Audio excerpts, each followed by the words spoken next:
प्रातस्मरामि हृदि संस्फुरदात्मतत्त्वं सच्चित्सुखं परमहंसगतिं तुर्यं यत्स्वप्नजागरसुषुप्तमवैति नित्यं तद्ब्रह्म निष्कलमहं न च भूतसङ्गः।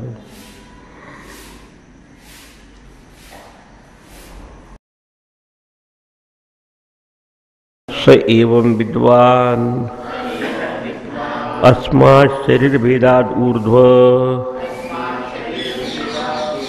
उत्क्रम्य अमुष्मिन् स्वर्गे लोके सर्वान् कामान् आप्त्वा अमृतः समभवत।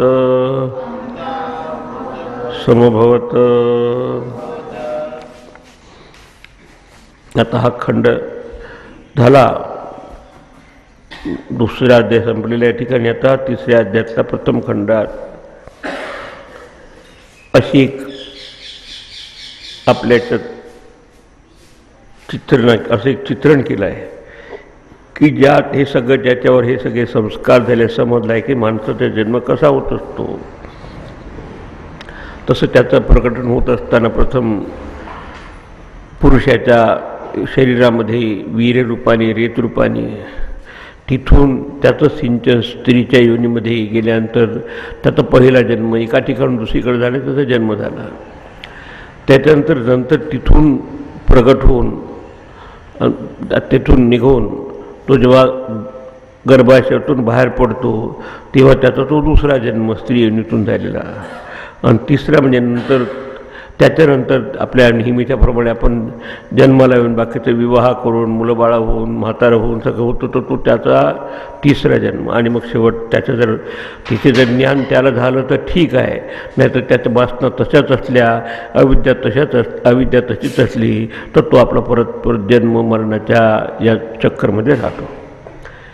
अशा तऱ्हेनं हे सांगून ज्याला हे आधीच समजलं आहे आणि त्यांनी गर्भाशयामध्ये असतानाच पूर्वजन्माचं काहीतरी सुकृत असल्यामुळं या आईच्या उदरामध्ये असतानाच किंवा गर्भाशयात असतानाच ज्याला साक्षात्कार झाला आत्मस्वरूपाचा, अशा वामदेवाचं उदाहरण आपल्याला दिलं आहे की त्याला आधीच्याच पूर्वजन्माचे संस्कार असे होते की त्याने असा सगळा विचार केला सारासर.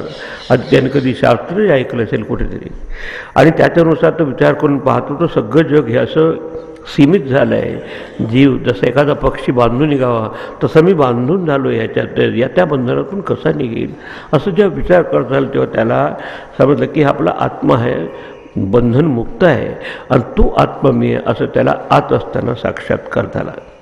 अशा तऱ्हेने ज्या जिज्ञासूने आतापर्यंत तो ऐतरेय उपनिषद ऐकलं त्याला समजतं की हे मानव जन्मातच, मनुष्य जन्मातच आपण आत्मसाक्षात्कार करू शकतो. दुसऱ्या कुणाही जीवाला याचा अधिकार नाही. बाकीचे सगळे जे जीव आहे ती भोगयोनी आहे, पण पुरुषार्थ योनी केवळ मनुष्य आहे. आणि अशा तऱ्हे असे नुसतंच हे काही युटोपियन थिअरीसारखं किंवा काहीतरी आपलं स्वप्नासारखं सांगायचं असं नसून, असा साक्षात्कार होताना पाहून जेव्हा ज्यानं हे ब्रह्माचं शाब्दिक ज्ञान झालं आहे, की ज्यानं हे थोडीशी माहिती झाली आहे असं वाचून ऐकून, तर त्याला स्वाभाविकपणे जिज्ञासा निर्माण होते की आपण या मानवी जन्मात आपल्याही जीवनाचं जर सार्थकता करायची असेल तर आपण काय केलं पाहिजे, विचार केला पाहिजे. आणि म्हणून असे अनेक साधक जे जिज्ञासू आहे, जे ब्रह्मजिज्ञासू आहे, ते एकत्र येऊन या आत्म्याबाबत विचार करतात. तो कसा, तो आता या ठिकाणी या तृतीय अध्यायामध्ये प्रथम खंडामध्ये चित्रित केलेलं आहे. पहा, या सगळ्या अध्यायाचं सारतत्व आहे आणि शिवाय त्यात महावाक्य देखील प्रज्ञान ब्रह्म ही येणार आहे. अशा तऱ्हेचं आता या पार्श्वभूमीत आता पुढचा आपण हा मंत्र वाचणार आहोत. प्रथम खंड तृतीय अध्याय. त्या प्रश्नाचा विचार केला की आपण कोण, आपलं खरं स्वरूप काय, हा आत्मा म्हणतात ते काय. चला, कोयम आत्मेति वयम उपास्महे कतरः सः आत्मा येन वा पश्यति येन वा शृणोति येन वा गंधान आजिघ्रति येन वा वाचं व्याकरोति येन वा स्वादुच अस्वादुच विजानाति. मग हा विचार कसा केला त्यांनी? जसे काही साधक करून एकत्र आले, त्यांची परिषद भरली असं समजूया. आता आपल्याला हे आत्मसाक्षात्काराचं शास्त्र आहे, मानवी जीवनात होतो आहे. आपणही जन्माला आलो, हे नुसतंच आपलं खाऊन पिऊन राहून मुळबळा करून त्यांनी काही होत नाही. तर अशी जिज्ञासा ज्याच्यात आहे, त्याचे विमुक्ष आहे. असे अनेकांनी विचार केला की आपण ज्याची आपण उपासना करतो तो कहा, कोण आहे? तर सुरुवात केली की वयम उपासमहे, वयम यम अयम आत्मा इति उपासमहे. की ह्या आपण सगळे, वय म्हणजे आम्ही सगळे, आपण तिथे बसलो, तो आत्मा म्हणून ज्याची आपण उपासना करतोय. सहा अयम आत्मा कहा इति.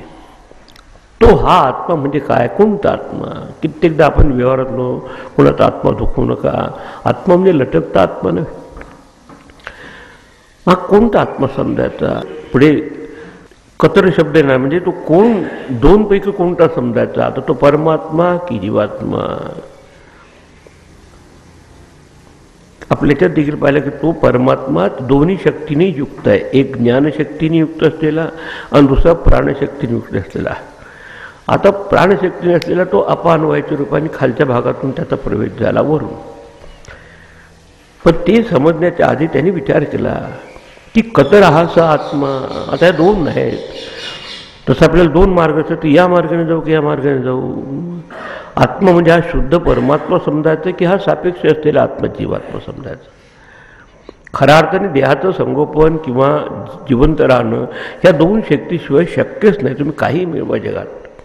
एक तर त्या चैतन्य शक्ती, ज्ञानशक्ती जी परमात्माचं स्वरूपच आहे, आणि दुसरे त्याची प्राणशक्ती म्हणजे क्रियाशक्ती. आता क्रियाशक्तीसाठी आपण समजू शकतो की नाभीपासून खालचा भाग त्याने त्याच्यामुळे तो खालच्या पायाच्या खालच्या द्वारापासून तो प्रवेशित झाला. आता आणि हे फक्त आपलं हे प्रतिकात्मक बोलणं आहे. एक आहे परमात्मा, दुसरं जीवात्मा. एक आहे ओरिजिनल, दुसरं आहे त्याचं प्रतिबिंब. तर आम्ही जो उपासना करतो, वयम यहा अयम आत्मा इति उपासमहे कहा सहा. की आम्ही ज्याला आत्मा आत्मा म्हणून उपासना करतो, हे आत्म्याचा साक्षात्कार केला पाहिजे सांगतात, तो कोणता? इथे थांबले ते सगळे. आणि मग विचार करायला लागले की आपण आत्ताच आपण विचार करूया सगळ्याचा. वा येन आणि सहा अयम आत्मा कहा हेतू. आत्मा कोण आहे? कहा कोहम नाही म्हटला. आता पहिल्यांदा असा जो अयम आत्मा की जो कोणी असा आहे तो कोण आहे, त्याला आपल्याला अहम स्वरूपाने ब्रह्मस्वरूपाने जाणायचं आहे. आणि मग त्याच्यानंतर एकानंतर एक विचार करायला लागले. असं एवढा प्रश्न केल्यानंतर वा येन पश्यती. की ज्याच्यामुळं आपण डोळ्याच्या द्वारा, ज्या अंतःकरणाचं साह्य घेऊन डोळ्याच्या द्वारा आपण बघतो, पण ज्याच्यामुळं अंतःकरण आणि डोळे बघू शकतात, तो विचार करणार. हे सगळे तुम्हाला सगळ्यांचे अनुभव आहे. तो भारतीय असो की विदेशी असो की ह्या पंथाचा असो. Mechanism of living is the same. जीवन जगण्याची यंत्रणा तीच आहे. तर जेव्हा त्यांनी विचार केला आपल्या अनुभवाच्या दृष्टीने, तर असा जे पाहिलं असताना आपण डोळ्यांनी पाहतो, पण त्या पाहण्याची शक्ती देणार कोण? त्याच्यामागे अंतःकरण होतं. अंतःकरणच्या मागे कोण होतो असा विचार केला. येन पश्यती, ज्याच्यामुळं आपण बघू शकतो ह्या डोळ्याच्या द्वारा अंतःकरणाचं सहयोग ठेवून. वा येन शृणोती, किंवा ज्याच्यामुळं एखादा माणूस ऐकू शकतो. अहम शृणोमी, मी कानाने ऐकतो. अहम पश्यामी, मी डोळ्याने. हा अहम शब्द मी वापरतो. त्याला अहमच आहे मी ते समजलं पाहिजे. आता तो जाणण्याचा ते विचार करायला लागले सगळे. वा येन गंधान आजिग्रती, किंवा ज्याच्या योगे आपण नाकाच्या द्वारा किंवा घ्राणेंद्रियाच्या द्वारा वास घेत असतो, सुवास घेतो. सुवास असो किंवा वाईट असो. वा येणं वाचन व्याकृती, हे सगळं म्हणत असताना हे सगळे ज्ञानेंद्रियाचं निर्देशन केलं. आता कर्मेंद्रियाचं प्रतीक असतील ही वाचा. कर्मेंद्रियात आपले हात आहे, पाय आहे, वाचा आहे, गुद आहे, ज्ञानेंद्रिय आहे. त्यांची भाषा टेलिग्राफिक होती थोडक्यात. आता परत आणखी विचार का येणं वाचम व्याकृती, ज्याच्या योगे, ज्याच्या सहयोगाने, ज्याच्या शक्तीमुळं एखादा मनुष्य शब्द वाणीच्या द्वारा प्रकट करू शकतो असा कोण? म्हणजे शब्द नव्हे, वाणी नव्हे, पण कोण त्याच्या मागे? वा येन स्वादुच अस्वादुच विजानाते, किंवा ज्याच्या योगे चांगली स्वादिष्ट किंवा अस्वादिष्ट, चव बेचव असं सगळं आपल्याला जिभेच्या द्वारा समजतं. अशा तरी ज्याच्या योगे, शब्दभार ये ना, शब्दभार होता के न, तसं येण्यात कशामुळं? तर ज्याच्यामुळे होतं. सहा आत्माकत रहा, तो आत्मा कोण? कारण श्रुती कथित दोन आत्मे आपल्याला सांगितले, खऱ्या अर्थानं दोन नव्हेच. एकाच याच्या दोन शाखा आहे. रमण महर्षीच्या उपदेशात म्हणतात शाखोय द्वयी, याच्या दोन शाखा आत्मस्य. एक त्याची शाखा म्हणजे प्राणशक्तीयुक्त असलेली आपलं प्राण आहे, आणि दुसरं त्या चेतनात्मक असलेली ते आपल्यामध्ये असलेले चैतन्य स्वरूप असलेले, असे दोन आस्पेक्ट त्याच्याच आहे. तसं एकाच अग्नीची उष्णता आणि प्रकाशाचे दोन भाग आहे. अग्नी एकच आहे, आता त्या एकाच जाणायचं आहे. अच्छा, दोन तर नाहीच. सुरुवातच या उपनिषदेची झाली की आत्मा वा इदमेव एक हा आसीत. आत्मा एकच होता, अग्रे आसीत, नान्यत किंचन मिशत, दुसरं काहीच नव्हतं. आता एक असताना दोन आले कसे? मग दोनपैकी कोणता आत्मा समजायचा, कशाचा साक्षात्कार करायचा? एक म्हणजे सापेक्षतेचा पाहणारा, ऐकणारा. आपण अहम सुखी दुःखी हा एक आपला अहम असतो. दुसरा सुख दुःखाहून जरी वेगळा असतो, साक्षी असतो, त्याच्यावर काहीही परिणाम होत नाही.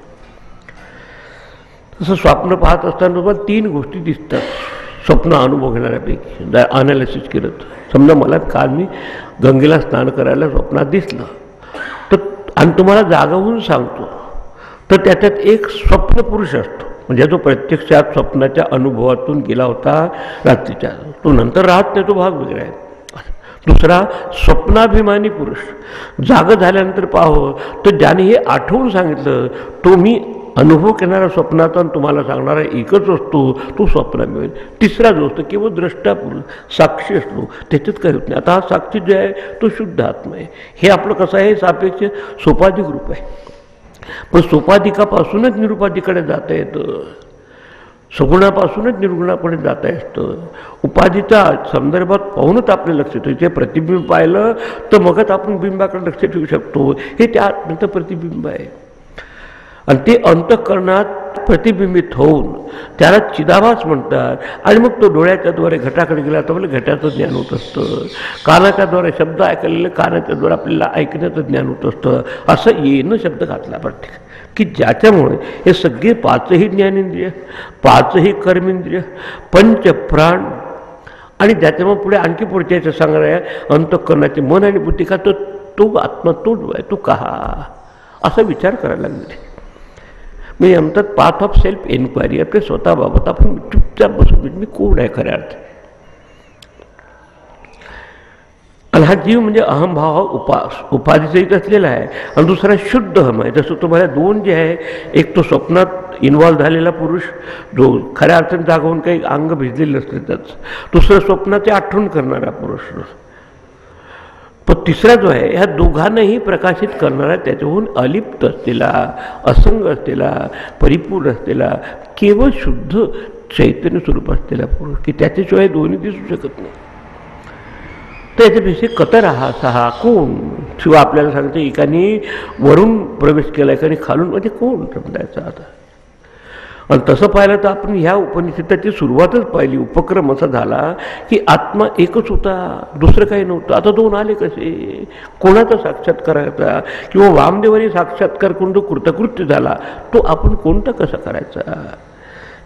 हे जेव्हा विचार करायला लागत तेव्हा आणखीच नुसतं आपलं हे स्थूल किंवा इंद्रियाच्या द्वारा असलेले स्थूल जे विषयांचं ज्ञान तेवढंच विचारात घेतलं नाही. याहीशिवाय आपलं आंतरिक जगत असतं, ते म्हणजे भावना आणि विचारांचं मन आणि बुद्धीच्या द्वारा आलेलं, थोडक्यात म्हणजे अंतःकरण. हे पण पाहतो ऐकतो तर त्याच्यामागे आपल्या अंतःकरणात रागद्वेष असतात. हे मला हवं, हे नको, हे आवडणारं, हे न आवडणारं, यातून सुख होणारं, दुःख होणारं, ज्ञान होणारं, फसवणूक होणारं, हे जे आहे हे सगळं मनाचे भाव आहे. मग ह्या प्रज्ञान संधिक आता हे झालं परसेप्शन होत असताना ह्याच म्हटलं जो काय तो पाहायचा. तसंच ज्याच्यामुळे आता हे अंतःकरणाच्या सगळे क्रिया होत असतात, मन आणि बुद्धीच्या भावना आणि विचार, तोही विचार जमेला घेऊन आता त्याच्यावर त्यांनी परत चौकशी केली, विचार केला की तो कोण की ज्याच्या माझ्या अंतःकरणात अशा तऱ्हेचे विचार येतात. जसं केनोपनिषदात म्हणताय केने शीतम पद्धती परिस्थिती, केनं त्याचं उत्तर येणं की ज्याच्यामुळं ते तो त्याचा प्रश्न असा नाही की ते माझं मन म्हणजे विचार काय येतात, संशय का, ज्याच्यामुळे विचार संशय तर तिकडे गेले तुम्हाला विचार संशय नाहीच. आणि मेडिटेशन याचा अर्थच असा आहे की आपलं लक्ष जे सतत विचारावर केंद्रित झालं असतं त्याच्या जी विचाराची मागे जी शक्ती आहे तिकडे केंद्रित करा. That is meditation.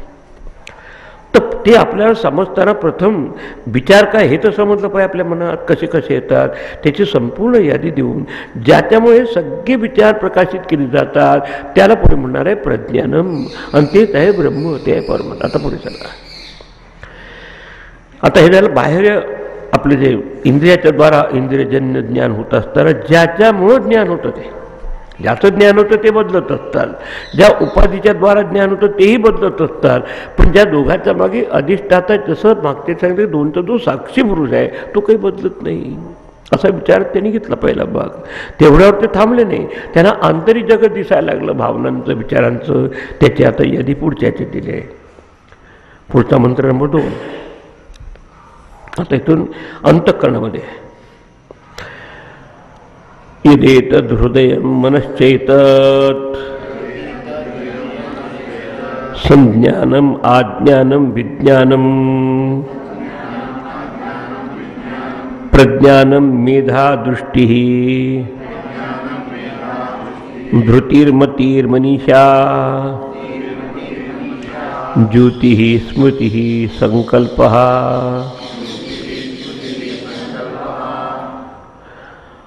क्रतुरसो कामवश इति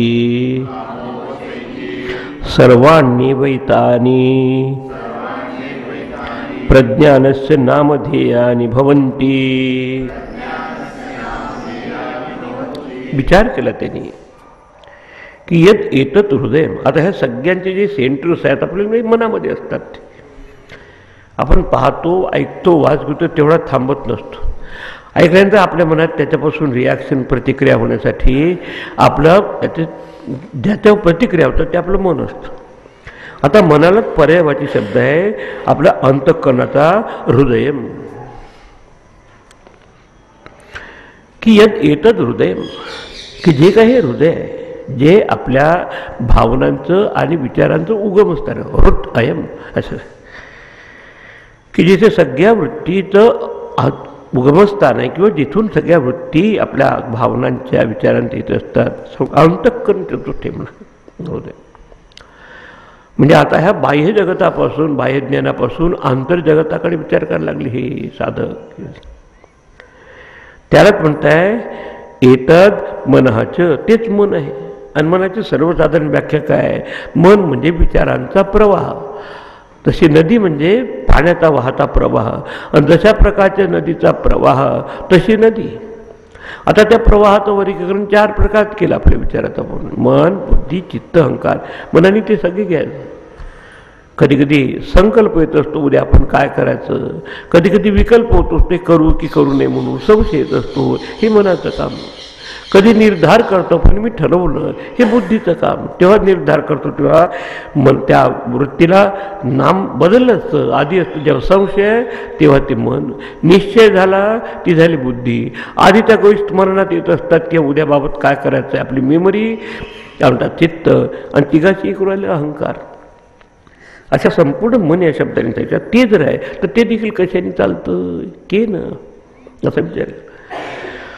हे आणि ते जे आहे प्रथम समजून घेतलं की काय काय आपल्या अंतःकरणात हे जगत असतं. 2 प्रकारचं अंतर्बाह्य जग आणि मन.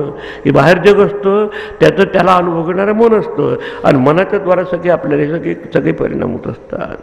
तर एतत् मनाचं जे आपलं हृदय आहे ज्या ठिकाणी सगळे विचाराचं उगमस्थान आहे ते हृदय, हार्ट.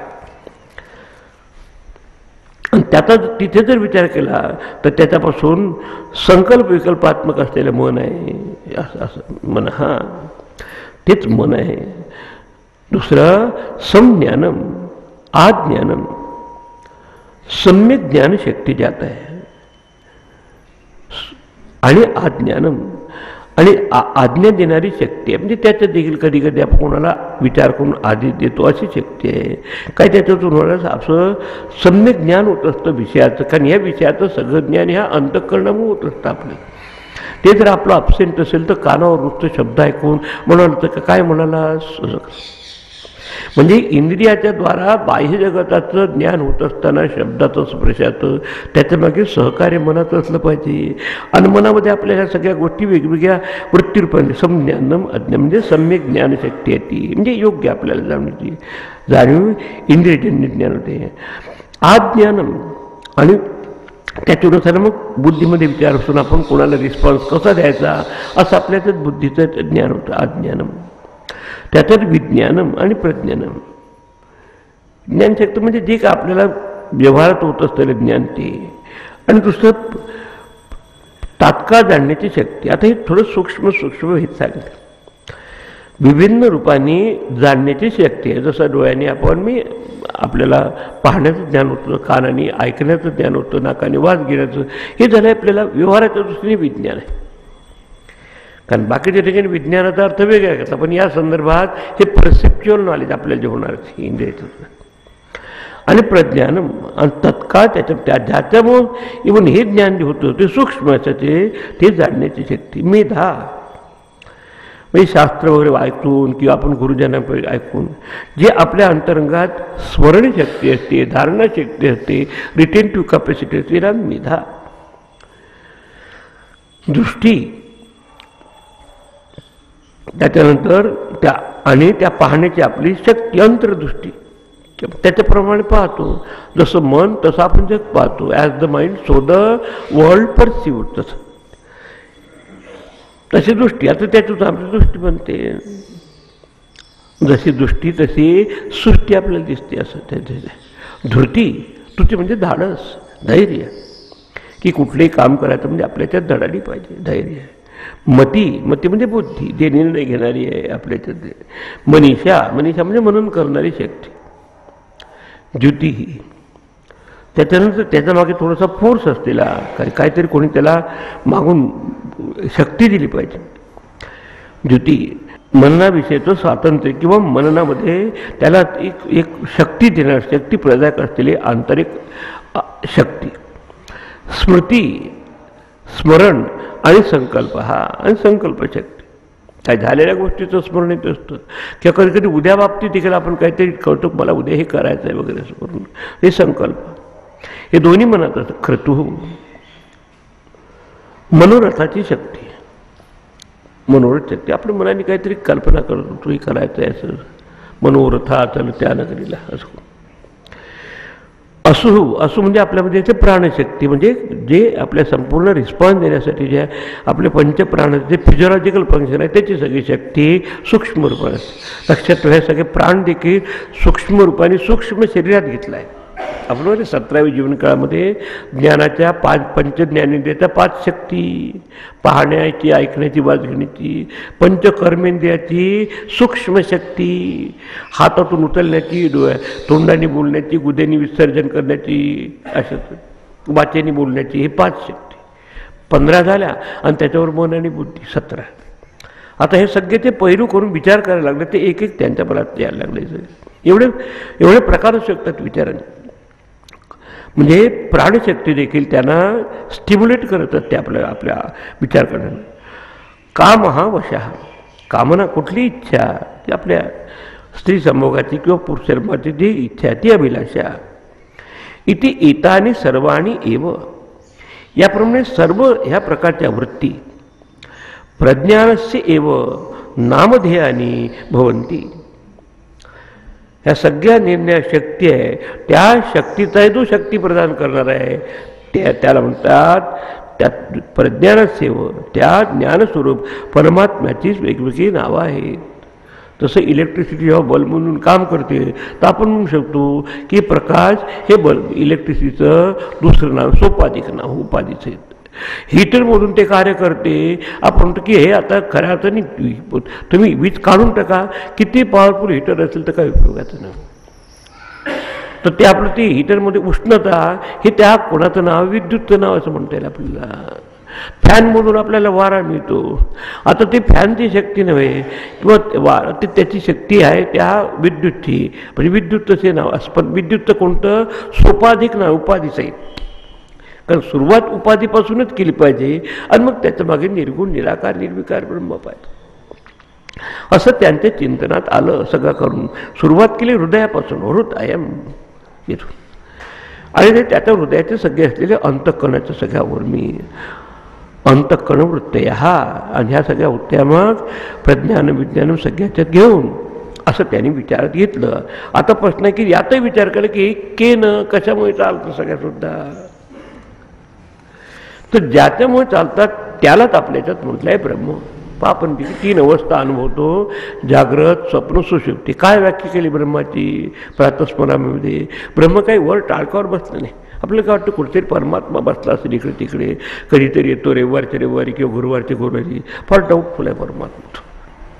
तो झाला कालसापेक्ष परमात्मा. सतत असलेला म्हणजे तुमच्या तिन्ही अवस्था म्हणजे बदल होत असताना देखील जी अवस्था कायमची असते ती तुरी अवस्था सांगते.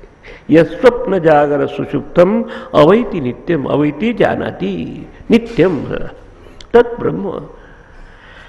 आता दुसऱ्या ठिकाणी ब्रह्माची व्याख्या केली आपल्या. आणि विचाराचं जर आपण एखाद्या तारेसारखं थोडक्यात जर आपण जर सारांश पाहिला विचारांचा तर दोनच प्रकारचे विचारू शकतात.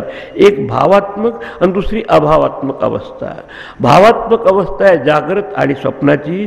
कारण जागृत आणि स्वप्नामध्ये तुमच्या मनाचं स्पंदन असतं, निद्रावस्थेत मनाचं स्पंदन आहे. मांडुक्य आहे का म्हणजे तुम्हाला लक्षात येईल काय?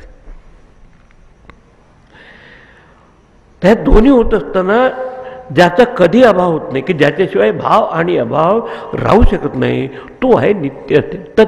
ते नित्य ब्रह्म अहम. म्हणजे ह्या जागृत आणि स्वप्न अवस्था ह्या व्यक्तरूप आहे आपल्या अंतःकरणाचं, विचाराचं. इंद्रियासहित आपण जेव्हा विचाराचं स्पंदन पाहतो तेव्हा आपण तो जागृत अवस्था. इंद्रियाची उपलब्ध नसताना तसंच आपल्याला प्रपंच स्वप्न अवस्था. पण मनाचं स्पंदन तिथे असतं. झोपेमध्ये मनाचं स्पंदन राहत नाही. पण तुम्ही असता की नाही तिथे. आज तुम्ही आहे तो प्रज्ञान स्वरूप असलेला आत्मा, त्यालाच म्हटलंय ब्रह्म. म्हणून विचार एखादं तरी पक्का विचार करून आपली दृढता असली पाहिजे दृष्टीची. मग काही डळबत नाही, तो वाटेल ते होते काय व्हायचं. हे जीवनात चालणारच पाहिजे परिवर्तन. या स्वप्न जागर प्रातस्मरामि हृदि संस्फुरदात्मतत्वं सच्चित सुखम परमहंस गतिम तुर्यम या स्वप्न जागर सुषुप्तम अवैती नित्यम तद्ब्रह्म. उठल्याबरोबर सुरुवात इथून करा आणि पहा जगा. आता त्यालाच ब्रह्म. आता त्याला या संदर्भात काय म्हणणार आहे की ज्याच्यामुळे सगळ्या बाह्यवृत्ती म्हणजे पाहण्याची, ऐकण्याची ती आहे. शिवाय आता ह्या अंतरंगात असलेल्या निर्णय उर्मी आपण पाहिल्या. कधी भावना आहे, कधी संशय आहे, कधी स्मरण आहे, कधी मेध आहे. ह्या ज्याच्यामुळे होतात त्यालाच त्या ऋषीने ब्रह्म असं जाणलं. प्रथम त्याचं सोपाधिक. आणि नंतर आता आपल्याला तर खरोखरच इलेक्ट्रिसिटीचा जर साक्षात्कार करायचा आहे, सगळं नेटी करून आपल्याला त्या स्वरूपाकडे चालवायचं. तिथे कुठल्याही प्रकारचं अनेकत्व नाही. कारण इथे हा विशेष सुरुवात झाली याची की आत्मा वा इदमेव अग्रे आसीत. एकच होता आत्मानुस आणि एकच आहे. तर हे अनेकत्व असताना देखील जे एक आहे. आता ते त्यांनी त्याला सांगितलं की त्याला आता पुढच्या ह्याच्यात शोधून काढलं आणि त्याला नाव देत आहे. त्यालाच म्हणतात प्रज्ञानम ब्रह्म. जे शुद्ध ज्ञान आहे ज्याच्यामुळं हे आपल्याला सापेक्ष ज्ञान होत असतं. म्हणून एका संतांनी म्हटलं आहे की मानी का मान बदलता है लेकिन मानी का मानी नाही बदलता. खूपच वाक्य पॉवरफुल. हे आपले मान अपमान होत असतात. पण त्या म्हणजे जो इगो आहे, अहंकार आहे, त्याच्या मागे जे शुद्ध आत्मतत्व आहे त्याच्यात काही परिणाम नाही तुमच्या. तेच आपलं स्वरूप आहे. त्यालाच प्रज्ञान म्हटलं आहे. आता ते पुढच्याच्यात चित्रित केलं आहे. पुढचा भाग हे जे आहे मागच्याचे संबंध आहे. एष ब्रह्म एष इंद्र एष प्रजापतिः एते सर्वे देवाः इमानि च पंचमहाभूतानि पृथ्वी वायुर आकाश आपः ज्योतिंषि इति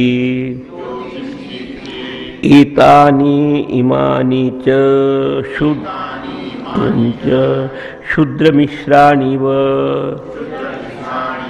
बीजानीतराणि चेतराणि चांडजानि च जारुजानि च स्वेदजानि च उद्भिजानि च अश्वा गावः पुरुषः हस्तिनः यत्किंचिच्च इदं प्राणिजंगमं च पतत्री च यच्च स्थावरं सर्वं तत्प्रज्ञानेत्रं प्रज्ञाने प्रतिष्ठितं प्रज्ञानेत्रो लोकः प्रज्ञा प्रतिष्ठा प्रज्ञानं ब्रह्म.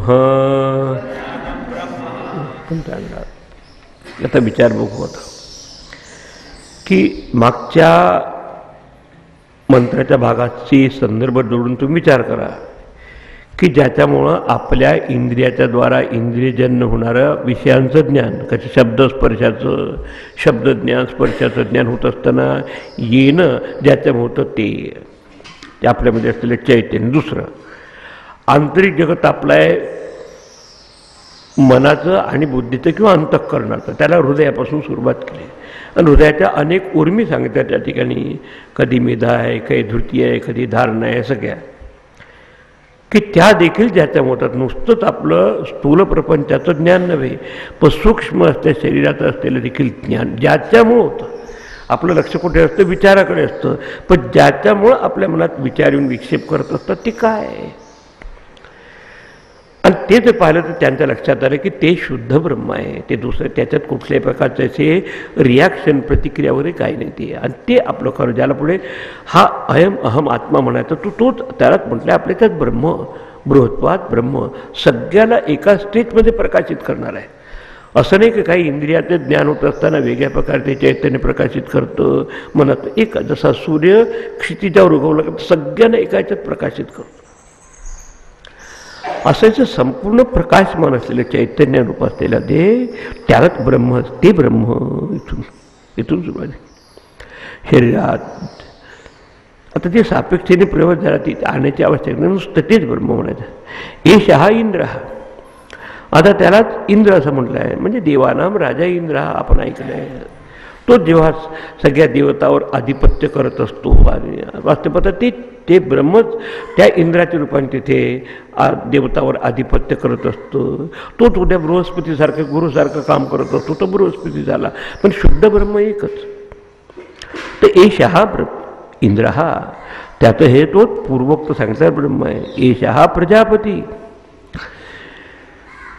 आणि तोच प्रजापती सगळ्याला निर्माण करणारा तो ब्रह्मदेव. समष्टी मनाशी एकरूप झालेलं चैतन्य त्याला म्हणतात हिरण्यगर्भ किंवा प्रजापती. हा शब्द आपल्या तिसऱ्या अध्यायात आला आहे. सह यज्ञा प्रजा सृष्टा पूर्ववाच प्रजापती. आता हे समजलं पाहिजे की हेच ऐकलं म्हणजे लक्षात येते की टाकायचं. तर असा तो हिरण्यगर्भात्मक असलेला जो जे ब्रह्म आहे ते देखील तो ब्रह्म एषा हा प्रजापती. तोच मग या विराट किंवा समष्टी मनाची एकरूप झाले असताना तो प्रजापती रूपाने. आणि ते भागे सांगितलं मुखादीपासून निर्णय देव झाले. येते सर्वे देवा हा, आणि तिथून बाकीचे देव निर्माण झाले. देव म्हणजे हे मंदिरातले नव्हे, निर्णय प्रकारचे आपले इंद्रियाची अधिष्ठाती देवता. कानाची देवता आकाश, नेत्राची देवता सूर्य, मनाची देवता चंद्रमा. आपण मागे पाहिलं सगळं की नुसतं हे पिंडाच्या मागेच असलेले चैतन्य असं नव्हे पण तेच ब्रह्मांडाच्या सगळ्या निर्णया इव्हन इंद्रादी स्वर्ग लोकाच्या मागे देखील ते चैतन्य एकच आहे. म्हणून पादोस्य विश्वाभूतानी त्रिपादस्यामृतम देवी. आणि तो कसा आहे की हा उतामृतत्वस्य ईशानः, म्हणजे ह्या अमृतासारखे जे देव आहे त्याचा देखील ईशान, त्याचा देखील कंट्रोलर हा हे चैतन्य आहे, ते परमात्मा, त्याला म्हटलंय ब्रह्माचा. म्हणजे जे आपल्या आंतरिक व्यक्तित्वाच्या मागे चैतन्य आहे, ज्याच्यामुळे आपण येणे शब्द वापरला, आणि ते संपूर्ण ब्रह्मांडाच्या मागे असलेलं देखील चैतन्य एकच आहे, दोन नाही. म्हणून आता आत्मा एव इदम वगैरे आसीत आपल्याला शोधून सांग, तेच ब्रह्म आहे. तोच प्रजापती रूपाने आपण तोच निन्या देवतांच्या ज्या शक्ती आहेत, अधिष्ठात्य शक्ती, त्या रूपाने च इमानी, त्या कोणत्या शक्ती आहे हे पंचमहातत्वात सांगितलं आहे. इमानी पृथ्वी वायू आकाशः आपः ज्योतिषी इति. पृथ्वी आप तेज वायू आकाश ते खूप प्रथम कंचरूपाने होते, त्याच्या असलेल्या शक्तिरूपाने. आकाशाची शक्ती शब्द, वायूचा गुणधर्म स्पर्श, अग्नीचा गुणधर्म तेजाच्या द्वारा रूप पाहणं, पाण्याचा गुणधर्म रसना आणि गंधवती पृथ्वी. या पृथ्वीवर आले तर आधीचे सगळे गुणधर्म आले त्यात. अशा तऱ्हेने ह्या एतानी पंचमहाभूतानी त्याच्या शक्तीसहित असलेले ते. इतराणीच इमानी शूद्र मिश्राणी इव बीजानी, आणि मग त्याच्यापासून मग निर्ण्यास त्याचे प्राणीमात्र निर्माण झाले.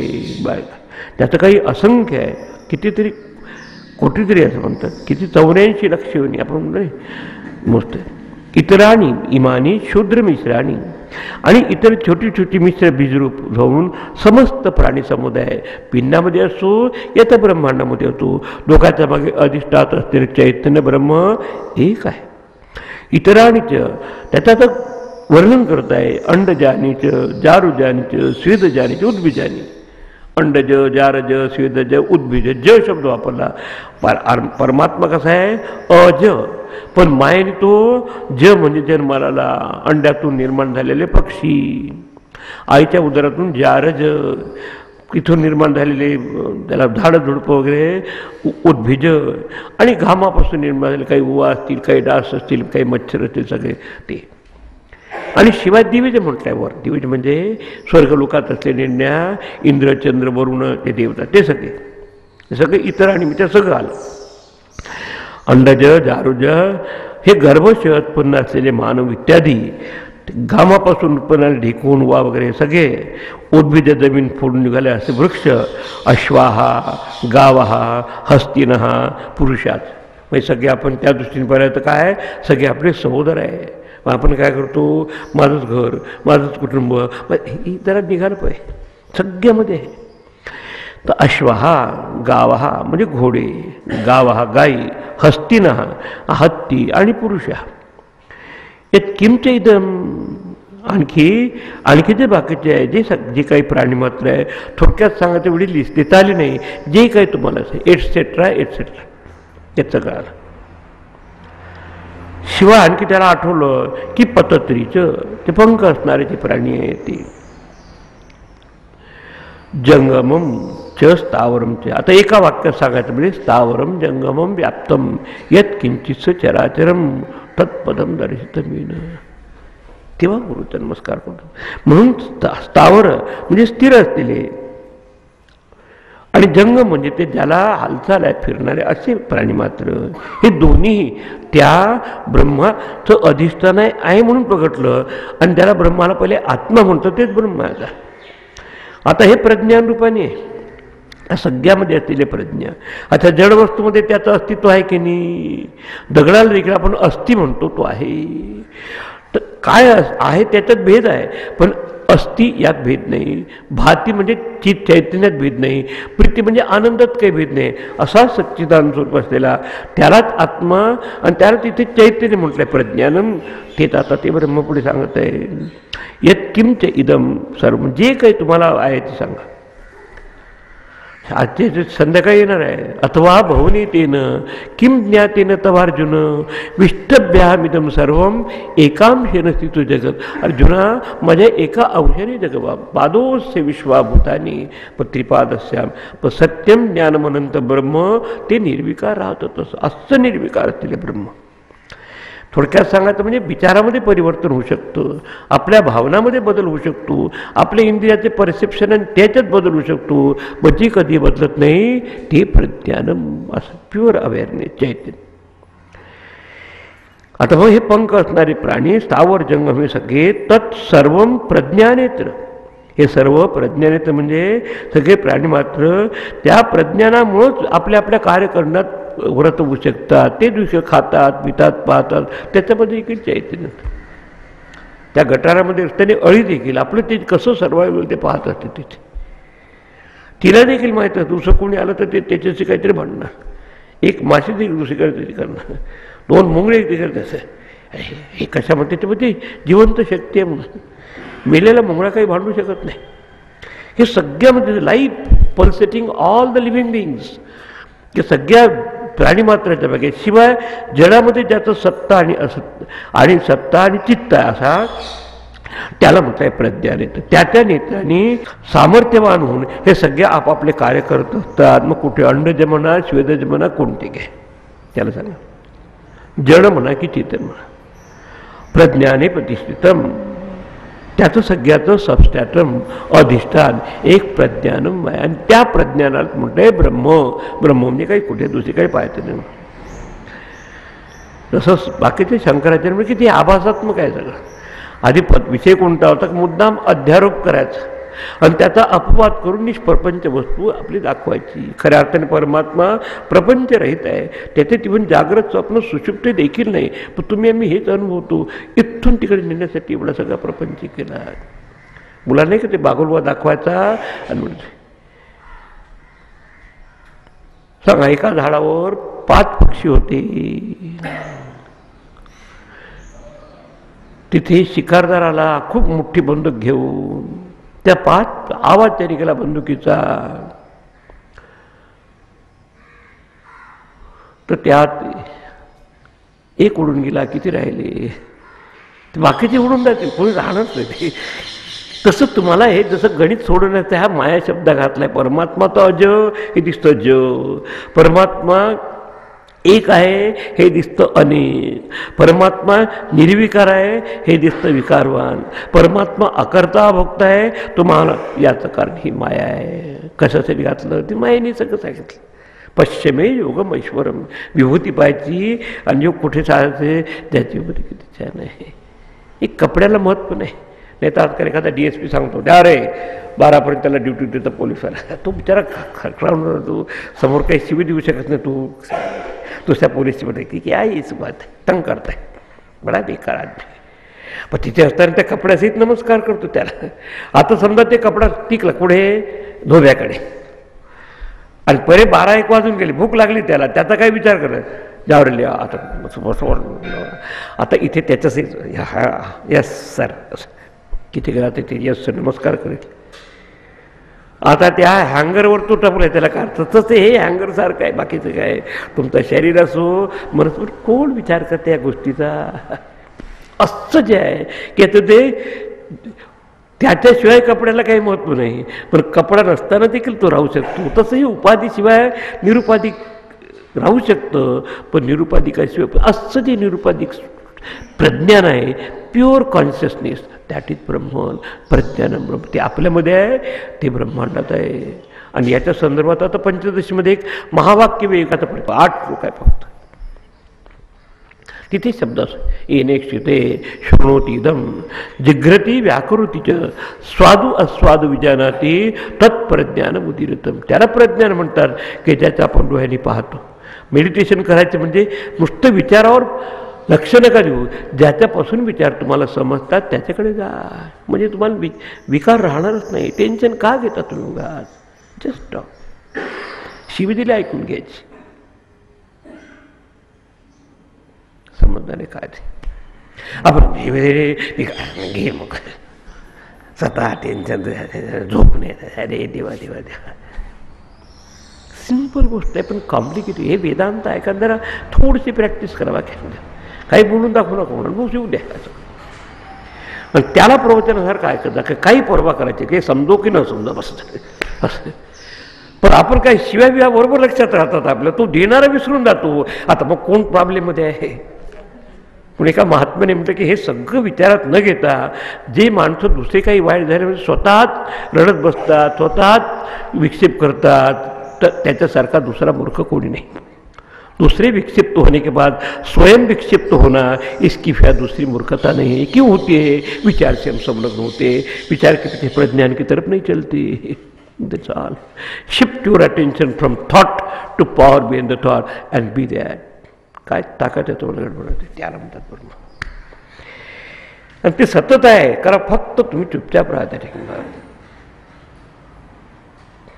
त्या ह्या प्रज्ञान येताना सगळ्याला पाहायला मिळतं. अंधात प्रज्ञानम एव ब्रह्म.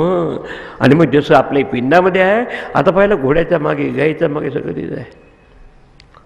चतुर्मुखेंद्र देवेशु मनुष्य अश्वगवादिषु चैतन्यमेकं ब्रह्मातः प्रज्ञानम ब्रह्ममयी अपि. की जे नुसतंच माझ्या इंद्रियाच्या मागे चैतन्याचं सर्व आहे, पण ब्रह्मदेवाच्या मागे देखील ते चैतन्य आहे. चतुर्मुखेंद्र, इंद्र, देवेशु, मनुष्य, अश्व, गवादिषु. मनुष्य, आता हे सगळं त्याचं सार सांगितलं त्या पंचदशी.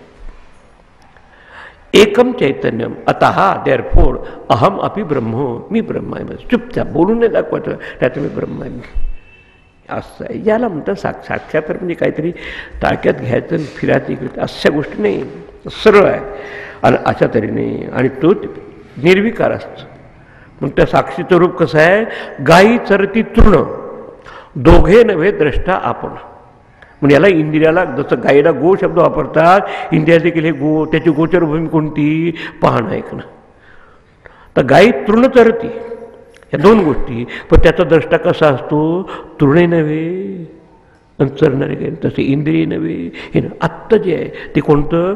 शुद्ध Pragyan, pure consciousness, that is ब्रह्म. आता आपल्याला कोणतं ज्ञान आहे? सापेक्ष ज्ञान आहे. शब्दाचं, स्पर्शाचं ज्ञान, भावनांचं ज्ञान. आता शब्द स्पर्श भावनाचं ज्ञान वजा शब्द स्पर्श भावना. आता ते त्याने शृंगार, त्याला म्हटलं आहे प्रज्ञानम ब्रह्म. हे झालं महावाक्य ऋग्वेदाच्या अंतर्गत असलेल्या ऐतिरी उपनिषदातून प्रकटलं. सगळं हे आटापिटा कसं सांगितली? बस एवढ्यासाठी केला अट्टहास, हा शेवटचा क्षण गोड व्हावा. बस. आता एवढं झाल्यानंतर आता त्याचं समालोचन करतात की ती काय मिळणार आम्हाला काहीतरी इन्सेंटिव्ह मिळाल्याचं लक्ष लागत नाही. याच्यात काय मिळणार? पैसा मिळतो, पोझिशन होते. अरे सगळी पोझिशन तुमच्या हातात येईल, क्या गाडबड. असं जेव्हा त्यांनी जाणलं तर आत्मिक व्यक्त्याची अमृतत्वाची प्राप्ती या ज्ञानानेच होत असते. ज्ञानानेच कैवल्याची प्राप्ती होते. आणि हे ज्ञान म्हणजे आत्मज्ञान. पाहावे आपणाशी आपण, या नावज्ञान. आता हे जर पाहिलं त्याला काय फलश्रुती लाभते? चला शेवटात. स एतेन प्रज्ञानेन आत्मना अस्मान् लोकात् उत्क्रम्य अमुष्मिन् स्वर्गे लोके सर्वान् कामान् आप्त्वा अमृतः समभवत. आता इति त्यात अध्याय होतं. इति संप्रती हे दोनदा म्हणतो. याचा अर्थ इति म्हणायची आवश्यकता नाही. उद्यापासून क्लास नाही सांगायचं. त्याला संपला बाबा एक उपनिषद एकदाच असं गोष्ट. पण ते सांग काय कशासाठी? 6 ते वामदेवाने जे अनुभवलं ते एतेन प्रज्ञेन आत्मना. या प्रज्ञानालाच आपलं ब्रह्मस्वरूप आहे. आणि ते प्रज्ञान आणि तोच प्रज्ञान आणि प्रज्ञान ते ब्रह्म असल्यामुळं अहम ब्रह्मास्मी प्रज्ञानम ब्रह्म दोघाचा अर्थ एकच आहे. ते प्रज्ञानम ब्रह्म, त्या ब्रह्मज्ञानाच्या योगाने त्यांनी जाणलं. आणि काय झालं? अस्मान लोकात उत्क्रम्य. काही म्हणजे अस्मान लोकात प्रेत्य अमृता भवंती. तसंच आहे. याचा अर्थ मरणासाठी नाही, इथे मरण्याच्या आधीच त्याच्यामध्ये अहम मम भाव याचा त्याग करून. जीवनमुक्त माणसं देखील खातात पितात राहतात, पण ते त्याची काहीही संबंध नाही असं जाणून. अमुष्मिन स्वर्गे लोके. याच्याशिवाय आता स्वर्ग हे आनंदाचं प्रतीक आहे. बाकीचा तो आनंदात राहतो सापेक्षतेने जगात असताना. सर्वान कामान आप्त्वा. सगळ्या कामनांची पूर्ती होते. 3 मुख्य कामना असतात: जगण्याची, दुसरी ज्ञानाची, तिसरी सुखाची. त्यालाही समजला की मी सत्स्वरूप आहे, जगणं मरणाच्या ते पलीकडे आहे, चित स्वरूप आहे. त्याच्यानंतर अज्ञान आणि चुकीचं ज्ञान त्यात नाहीच आहे. आणि आनंद स्वरूप असल्यामुळं दुःख त्यात स्वाभाविक निवृत्ती आहे. या 3ही कामाची प्राप्ती, ज्याला तिन्ही सच्चिदानंद स्वरूप आपलं जे आहे तेच प्रज्ञानम ब्रह्म आहे, त्या सगळ्या कामना प्राप्त हो. तेच आपल्या तैतिरूपनिषद सांगतं. सत्यम ज्ञानम अनंतम ब्रह्म, सत्यम ब्रह्म, ज्ञानम ब्रह्म, अनंत्यम ब्रह्म, यो वेद निहितम गुहायाम. आता सांगितलं त्याप्रमाणे की हे प्रज्ञानम दॅट आयाम, परमेव व्योमन प्रतिष्ठितम. त्या परम आकाशामध्ये म्हणजे या आकाशाच्या मागे जे चैतन्य चिदाकाश आहे ते आपलं स्वरूप आहे. सो अश्नुते सर्वान कामांसह, त्याच्या सगळ्या कामना पूर्ण होतात. कारण तुमच्या सगळ्या कामना सोडा म्हणतात नाही जमत तुम्हाला, सगळ्या कामना पूर्ण. याचा अर्थ तिथे कुठल्या प्रकारची कामना राहतच नाही. चहा उठून दे म्हणलं काय, किंवा कप रिकामं कर म्हणून, दोन्ही तिथे संपलं. जेव्हा यांनी भरले असतं फुल होते पूर्ण मधा हा पूर्ण पिता. आणि म्हणून तू समभवत चांगल्या तऱ्हेने खरोखर हे अमर होतात. अमर होतात म्हणजे इथे जीवनमुक्त होतात. आणि विमुक्तचे विमुक्तते, त्याचं प्रारब्ध जर दिसत असेल शरीर सुटल्यानंतर ते मुक्तीच्या अवस्थेला प्राप्त होतं. घटात असताना जे आकाशाला समजलं की घटाकाश मी आहे, त्याला समज होते का तर ते घट फुटेल, तरी पण माझ्यात काही परिवर्तन होणार नाही बस.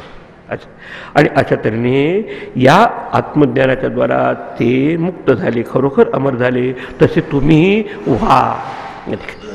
याचा विचार करा. उद्यापासून एक एक त्याच्यात काढून निदान हे शेवटचं जे आहे तेवढं ते प्रकरण मनाशी घेऊन आता शांतीपाठ होऊन यायला दोनदा म्हणण्याचं कारण ही शास्त्राची द्विरुक्ती केली की समजा ते की ते आजचा हा पाठाचा विषय संपला, तुम्हाला काही त्रास घ्यायची आवश्यकता नाही, संपला. इति म्हणण्याच्या वेळी कधी कधी इति म्हणतात, कधी समभवतं. अशा चांगल्या तऱ्हेने आपल्या स्वरूपाच्या ठिकाणी एकरूप झाले आणि जीवनाची कृतार्थता साधली. सफलता होऊ शकते माणसाला, पैसा मिळाला, मुलं बाळ झाले, पण तरी पण तुम्हाला हा प्रश्न जातच राहील, लिहून टाका कागदावर, आज नाही हे सगळं करून काय मिळवलं मी. आणि हे सुद्धा शास्त्र आणि गुरुपासूनच प्राप्त झालं की जीवनाची इति कर्तव्याचा साथ होतो. कृतकृत्यश्च भारत, कृत्यम कृतमेव, जे काही करायचं होतं जीवनात ते झालं असं त्याला म्हणतात समभवत. सम्यक अभूत, चांगल्यापर्यंत तो आपल्याशी एकरूप होतो, त्याच्यातून तो विचलित होतच नाही कधी. आणि म्हणून सगळ्यांनी हे जाणावं. मनुष्य जन्मात असतानाच हा याचा भावार्थ. वाङ्मे मनसि प्रतिष्ठिता, मनो मे वाचि प्रतिष्ठितम, आविर आवे एर्म एधी, वेदस्य म आणि स्तः, श्रुतं मे मा प्रहासी, अनेनाधीतेना होरात्रान् संदधामि, ऋतं वदिष्यामि, सत्यं वदिष्यामि, तन्माम् अवतु, तद्वक्तारमवतु, अवतु माम्, अवतु वक्तारम्, अवतु वक्तारम्. ओम शांति शांति शांति. हरि ओम. श्री गुरुभ्यो नमः. हरि ओम. आता तुम्हाला शास्त्राची पद्धती पहा. उपक्रम आणि उपसंहार हे दोघांचे जुळले पाहिजे. उपक्रम म्हणजे आत्मा इव इदम अग्रे आसीत, प्रज्ञान किती आहे, एकाएकाने काही. आणि ब्रह्म किती आहे, जे आत्मा आहे तेच प्रज्ञान आहे, प्रज्ञान आहे तेच ब्रह्म आहे. म्हणून आत्मा हे ब्रह्म आहे, अहम हे ब्रह्म आहे. आणि म्हणून पहिला मंत्र वाचा आणि उद्यापासून त्याचं चिंतन करा. वाचा बरं. ओम आत्मा. ओम आत्मा वा इदमेक एवाग्र आसीत, नान्यत् किंचनमीशत. चला. पूर्णमदः पूर्णमिदं पूर्णात् पूर्णमुदच्यते, पूर्णस्य पूर्णमादाय पूर्णमेवावशिष्यते. ओम शांति शांति शांति. हरि ओम. श्री गुरुभ्यो नमः. हरि ओम.